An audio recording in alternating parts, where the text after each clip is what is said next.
Hey, ladies and gentlemen, you are watching right now CMTV. It's your number one channel. Entertainment is never enough.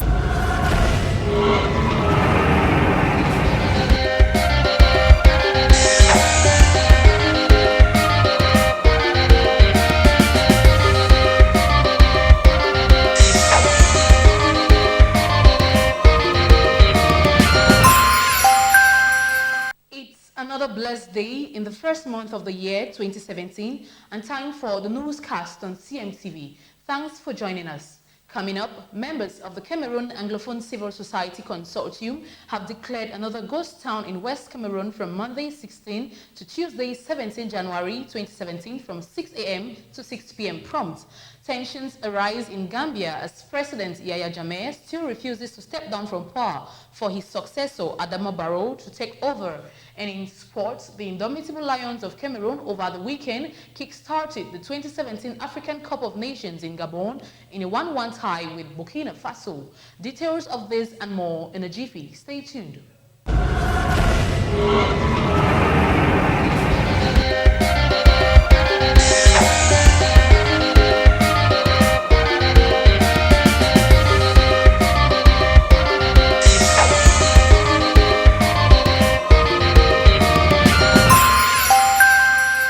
Welcome back. After the second Interministerial Committee meeting, which lasted for several hours at the Governor's Conference Hall in Bamenda, according to members of the committee, the issue at stake was not resolved. The meeting, which had as invitees all members of the Ad Hoc Interministerial Committee, all members of the Technical Secretariat, and all invited persons, continued till past 12 midnight and brought about chaos in the town of Bamenda. The angry population began rioting, burning tires, blocking roads, burning 3 vehicles at the Customs Department with 2 belonging to Elections Cameroon. The security forces fought back with massive gun shooting and the release of tear gas. Thereafter, the consortium came up with some resolutions which included the declaration of another ghost town in the entire West Cameroon from Monday 16 to Tuesday 17 January 2017 from 6 a.m. to 6 p.m. prompt in order to protest against the continuous shooting, arbitrary arrest, and many others. The consortium equally urged everyone to avoid burning tires, confrontation, provocation, violence, and the destruction of one's property. And in effect to this, the town of legendary hospitality has become the reverse, as no one can be found on the streets to show any sign of hospitality. All businesses are on standstill, all shops and banks closed, no taxis but for few which could be spotted on the streets. And to teach some of these anti-consortium taxi drivers a lesson, some inhabitants threw stones at moving taxis on the streets in Buea. CMTV's chief correspondent Tama Javis patrolled the streets of Buea early this morning during the Operation Ghost Town Day. He now tells us what transpired right here in the Buea municipality, particularly at Moliko. The population of Buea witnessed the second phase of Operation Ghost Town.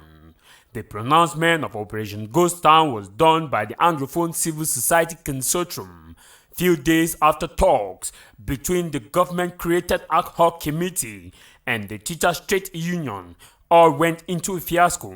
This was further catalyzed by the shooting of 4 unarmed civilians in Bamenda on the night of the negotiation on Friday. This move, according to the Anglophone Civil Society Consortium, is in a bid to protest and to denounce the violence which had been plaguing within North and Southwest respectively.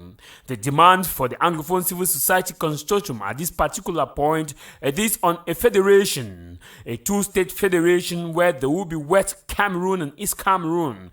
According to the consortium, it is at this level where the plight of the Anglophones can be heard, where the protection of the education, cultural, judiciary, and other system will be protected under federation. We are fighting, not fighting for violence, but we are fighting to acquire what rightly belongs to us.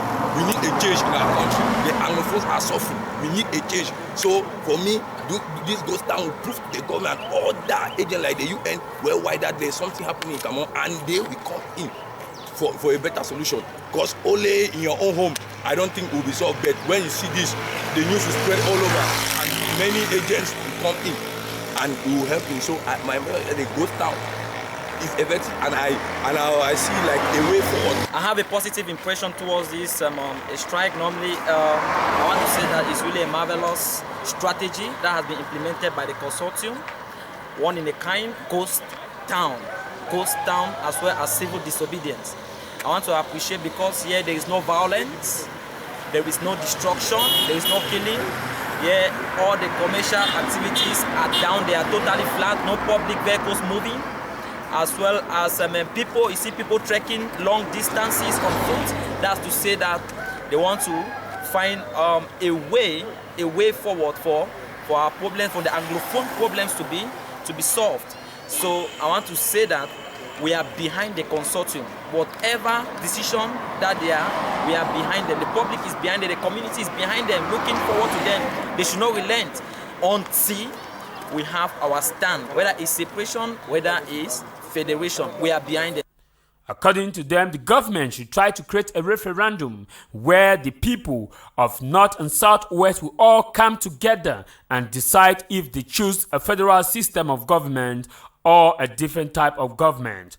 Without this being done, according to the consortium, the peaceful resistance will continue, and this to them is in a bid to ensure that the rights of those in the North and Southwest who are constantly being marginalized are solved. The call for the Anglophone Civil Society Consortium comes 2 weeks after the resumption of second term, where the North and Southwest are yet to experience teachers in their classes, as teachers are bent on not going to school until the grievances are all solved, part of which includes the immediate release of students and non-students who were totally arrested in Bamenda on the wake of a deadly protest. All this without not being done, according to the teachers and the consortium, the strike will continue. The view of Moliko this morning, it wasn't easy at all from the early mornings, and now it is still not easy. All the stores have been locked. Very few vehicles are flying the road, and the vehicles that you could get flying the road are private vehicles, and most of the times vehicles for emergency. The inhabitants of Moliko and those within the environment are bent on respecting the clause of the consortium, and they are saying that with the consortium they think that their cries will be heard, that as long as the consortium continue to move on with the issues, they will be behind the consortium. I am Tamai Javi signing off at the Moliko Street stretch to Buea, Southwest region, and this is CMTV News. Chief Correspondent and Analyst Tamai Javis ending that report here at the Buea Municipality, precisely at Moliko, about the ongoing ghost town there.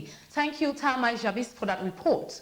In the same light, the case was not different in Moya and March 17, still in Buea, where everywhere was deserted. Business persons locally called Bayam Selams in the both areas were nowhere to be found. Worst of all was the fact that vehicles for transportation were not available, which caused lots of persons stand by the roadside looking frustrated and confused. March 17 Park in particular was totally empty, as though it had been shut down.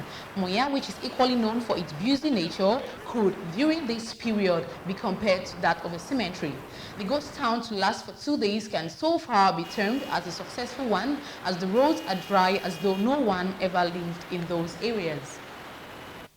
While some term it as a ghost town season 2 and joke over it, the case is quite different in some areas like Ekona, where the ghost town operation is effectively being carried out. Inhabitants of Ekona equally answered present by respecting the ghost town declaration by the consortium, and fortunately enough, Tamai Javis visited the area to see how far the ghost town is being implemented in Ekona. He has the full story. Quiet is the name and silent are the activities which characterize the neighborhood of Ekona. The population of Ekona joined the rest of their neighbors in order to observe Operation Ghost Town, called by the Anglophone Civil Society Consortium, which is aimed at showing a peaceful resistance and the demand for federation. Businesses, stores and commercial bike and taxis are not being seen. flying the road of Ekona. According to inhabitants of Ekona, it is time for them to show the unity and solidarity with the Anglophone Civil Society Consortium that is fighting for their right, and that federation is going to ensure and protect the rights of their children that are going to school and protect their culture and legal system. The population of Ekona welcomed this Operation Ghost Town in a happy mood and stated that the move by the consortium is a godsend, and they seek to clinch to what the consortium will always say at this particular point. To them, the consortium is the ultimate fighter that can help to resolve and bring back their right in the municipality. Best of my knowledge, I believe teachers are educationists. Those are people who have schooled and know the benefit of education. So if the teacher decides to come with this type of idea that at least they need something to be changed in the education system, and we all know who teachers are. Educationists, people who have gone to school and they know what is good and what is bad for the children. Because those people have been in these shoes, in this place that these children are facing today. They have been in this condition. So if they can come up with such a wonderful idea that the government should look into their matters, that they need two federal states, that the only federation is only true federation that teachers, the Anglophone section, that their demands can be met. The government should come back and at least look into their matters and see how it can move forward for the country. It's a benefit of all. Just to let you know that the Ghost Town, Operation Ghost Town, is quite effective in Ekona as it is in Moliko and its environment. The population of Ekona, they've shut down their stores, the commercial bike riders, they are not moving, the taxi are not moving, and other businesses have been shut down pending on instruction from the Anglophone Civil Society Consortium, which call on the boycott of other activities. So at this particular point, Ekona is peaceful, but stores have been closed down to ensure that the Operation Ghost Town move on smoothly. I am Tama Javi signing off of CMTV News in Ekona. Still in the region, reports had it earlier on the 15th of January 2017 that Dr. Fontem Eineba, Secretary General of the consortium, was attacked. His car was in flames at 4 a.m. earlier that fateful morning. It was parked in front of the health unit at the campus of the University of Buea. Some of the campus police struggled vainlessly to stop the flames. Apart from being a member of the steering committee of the Anglophone Civil Society Consortium, Dr. Fontem is equally the secretary of Sinners UB. Investigations are currently going on. The Ridley Thomas, a ship in charge of carrying out the ocean floor studies for the laying of a submarine cable between the Cameroonian town of Kribi and Fortaleza in Brazil, finished its mission after 80 days of activities. Camtel, the historical telecoms operator in Cameroon, added that after the first phase, experts and engineers will analyze the capital information for the actual laying of the cable. This will help particularly to determine the route for the 6,000 kilometers of cable crossing the Atlantic Ocean. The digital version of the education program for the proper use of medication, known by its French acronym, will be launched on Tuesday at the government's bilingual high school SUFA, Yaoundé, from 11:30 a.m. BOOM is a therapeutic education program with the school milieu. It has been initiated to encourage good practices in the use of medication. It is equally out to combat the use of medication from unapproved sources. The program is fruit of the advocacy of Cameroon's First Lady Buea, who is UNESCO Goodwill Ambassador for Education and Social Inclusion. A peace talk meeting is being held in French capital Paris to solve the ongoing conflict between Israel and Palestine. That's coming to you on our foreign page after the break.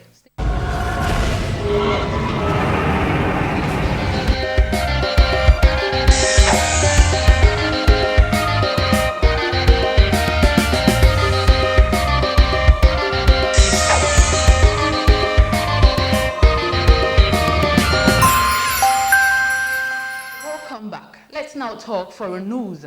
Out of the country, the Gambia's president-elect Adama Barrow has left the country after talks failed to persuade President Yahya Jammeh to step down from power.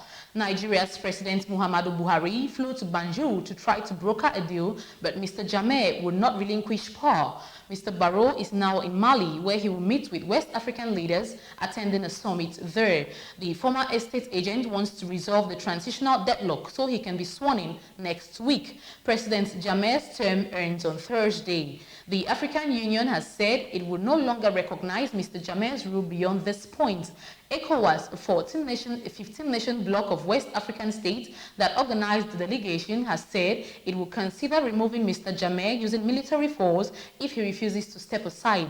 Thousands of Gambians, mostly women and children, have already crossed the border into neighboring Senegal and Guinea-Bissau, where they do not require a visa. Mr. Barrow won 43.3% of the votes in December's elections, compared with Mr. Jammeh's 39.6%. A 16-year-old Zimbabwean boy succumbed to peer pressure and used a machete to circumcise himself recently.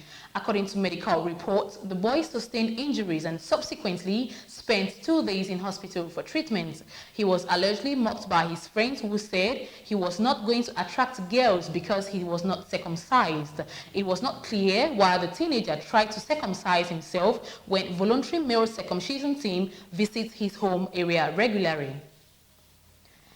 Inmates have seized control of the largest prison in the northeastern Brazilian city of Natal. Police say at least 10 prisoners have been killed at the Aracasu's jail. Many others are thought to have been killed in fighting between rival gangs at the prison in Rio Grande do Norte state. This is the third major riot in Brazil this year. Nearly 100 inmates died in riots earlier this month in prisons. It all started when members of one of the powerful criminal organizations present in most Brazilian jails attacked rivals in a separate wing. Explosions and gunshots could be heard from outside. Riots are not uncommon in Brazil's overcrowded jails, which are largely controlled by powerful criminal gangs. But the scale of the violence this year has put pressure on President Michel Temer to address the problem. After the Amazonas prison riot, the government announced plans to build 5 more high-security jails and to create new intelligence units to try to curb the power of the gangs behind bars. And finally, in what's making news internationally, a major international conference to try to kickstart peace talks between Israel and the Palestinians is being held in the French capital, Paris. Delegates from 70 nations are expected to reaffirm support for a 2-state solution to the decades-old conflict. Palestinians have welcomed the meeting, but Israel, which is not attending, says the conference is loaded against it. The last round of direct peace talks collapsed amid acrimony in April 2014. Israel and Palestine have been invited to hear the conclusions of the meeting, but not to participate in the summit itself. The meeting comes at a time of tension between Israel and the international community after the United Nations passed a resolution last month denouncing Israel's settlement activity on occupied land. Israel says Palestinian incitement and violence and a refusal to accept Israel as a Jewish state are key obstacles to peace. Other core issues include the future of Jerusalem and the fate of millions of Palestine refugees. The president of the Confederation of African Football has made his intentions known about vying for an 8th term in office. These and more sports stories shall be yours subsequently. Hey ladies and gentlemen, you are watching right now CMTV. It's your #1 channel. Entertainment is never enough.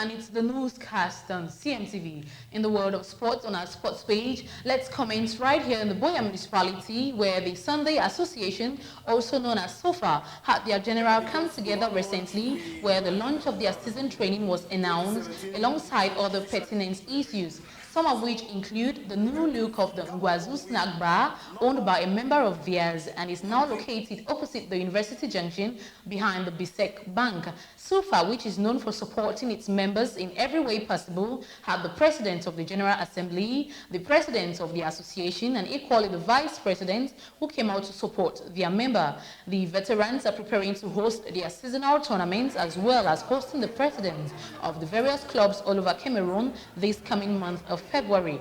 Talking to the president of SUFA, Ngong Kenneth, the vice president Fokobo Lionel, the chief of Bonduma, Chief Ngumba Francis, and the CEO of Ngwazu Snack Bar, Joe de Paris, they all highlighted the main aim of the come together as well as future prospects for the association. Okay, my name is Joe de Paris Fashion, Ngwazu, owner of Ngwazu Snack Bar, Tiko Buea. So I just want this new Ngwazu I don't open up. Today I introduce them from a veteran club in a SUFA veteran club Buea. I introduce the new facilities with Ngwazu snack bucket and the barbecue and everything. So Ngwazu they directly behind Oxford House with BSEC Bank and CC Bank DD for UB Junction, directly opposite UB Gate. So our man can discover the new brand, the new design, the new concept of snack bar. Yes, today I be Mr. Kenneth Yochingon, the president for Sunday Friends Association, abbreviated SUFA Buea. Yeah, we are invited here because one can showcase our image again. We can support we own brother who we call it Joe de Paris. We are the CEO and owner of Ngwazu Snack Bar. Ngwazu be formerly been for GC Bo Junction, but it don't come now with a bigger image of Ngwazu for Moliko, for behind the sec. So we are invited to can launch with sporting activity where they come out this 2017. We will end up with the National Veteran Tournament. That's why we there can support our member Joe de Paris. So far we don't get a wonderful fun and the fun to continue. Yes, my name is Mr. Fokobo Lionel. I am Vice President for Sunday Friends Association, SUFA, commonly known for Buea. And today, Sunday, we decide for open our football season. And we do that for our member in place, Ngwazu Plus, because he be member for Sunday Friends and he just opened this place. So we decide for launch our new season for this place. So we too will help produce small marketing and small publicity. So people will know the place. We members and first we therefore support our friend. You know, try to encourage you for the people we don't do. Will be veteran football club based in Buea. We would help ourselves to boost our businesses. Whether you sell clothes, you sell drinks, you get snack, you get restaurant, you get garage, you get a carpentry workshop, you get electrical workshop, everything. We boost it up. How we boost it up? We work within ourselves. By the bill house, I call you. We wish the entire SUFA association good luck in their endeavors. The African Cup of Nations finally came to a start on the 14th of January 2017 at Gabon. The indomitable Lions of Cameroon had a 1-1 tie with Burkina Faso at the Stade de la Miti at Libreville, 8 p.m. Cameroon time. Host town Gabon equally had a 1-1 draw at their opening match on the same day with the debutants and shock qualifiers Guinea-Bissau. A free kick from Cameroon's Benjamin Mukanjo, the Lions captain, saved the Lions 10 minutes before the interval in the Group A game. However, 2013 runners-up Burkina Faso recovered to equalize with a quarter of 1 hour left. Isifu Dayo bundling the ball in with a close-range header after Banu Dewara's free kick was saved. Gabon will play Burkina Faso and Cameroon will face Guinea-Bissau in the next round of matches on Wednesday, January 18, 2017 at the same venue. On January 22, 2017, Cameroon will lock horns with Gabon at 8 p.m. at Libreville. The semi-final matches will be played on the 1st and 2nd of February 2017. Matches for the third place will take place on February 4, 2017, and the finals of the competition on the 5th of February 2017. The indomitable Lions of Cameroon have been drawn in Group D for the qualifiers of the 2019 African Cup of Nations to be hosted by Cameroon. They will play alongside Morocco, Malawi, and the winners of the confrontations to pit the Comoros against Mauritius Island. In all another sports developments, Cameroon has been ranked on the 12th football team in Africa and the 62nd in the world. The rankings made public by the World Football Governing Body FIFA is for this month of January. The monthly ranking of FIFA shows that Cameroon has moved 3 places up from 65 in December. The president of the Confederation of African Football, CAF, Issa Hayatou, has announced that he will be running for an 8th term in office as the head of the continent's football governing body.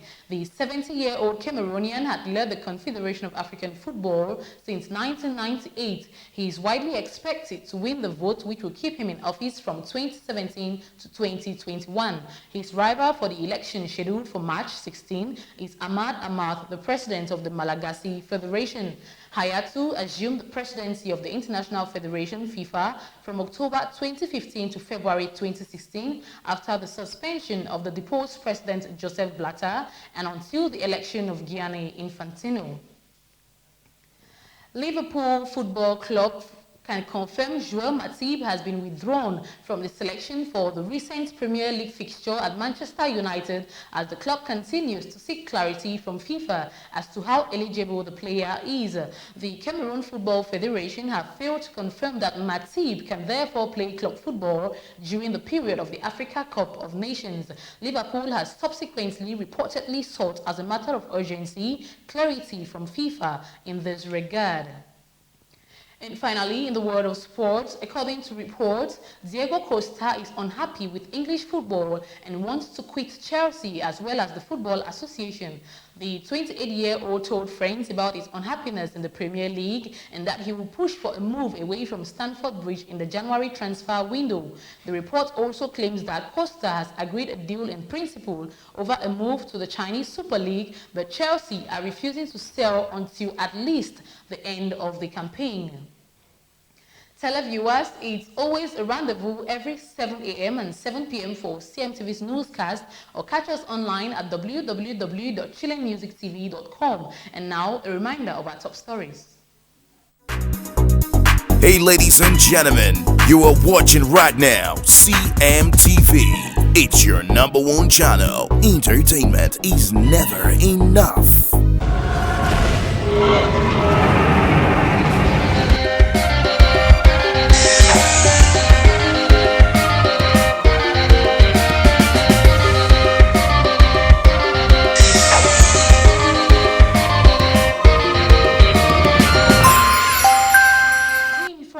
That members of the Cameroon Anglophone Civil Society Consortium have declared another ghost town in West Cameroon from Monday 16 to Tuesday 17 January 2017 as from 6 a.m. to 6 p.m. prompt. Out of the country, we told you that tensions arise in Gambia as President Yahya Jammeh still refuses to step down from power for his successor Adama Barrow to take over.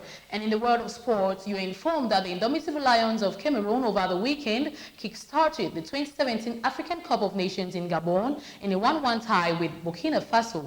Thanks for your kind attention and stay tuned for more programs only on CMTV. I am Ikomi Christine Nuela Eposi. Remain blessed and stay safe. Goodbye.